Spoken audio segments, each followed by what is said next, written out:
Hey guys, today we're going to install some motorcycle graphics onto this Honda Grom. We have removed all the logos and decals off the bike so there's a clean surface to install our new graphics.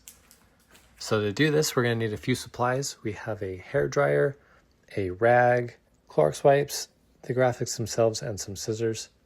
So what we're going to do is prep the area, get rid of any dust or debris off the bike so we don't get any bubbles.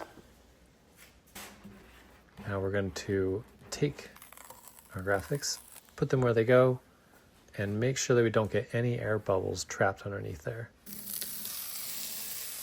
And piece by piece, we'll install it carefully. Apply some heat, lock it in place, and now we have a brand new bike.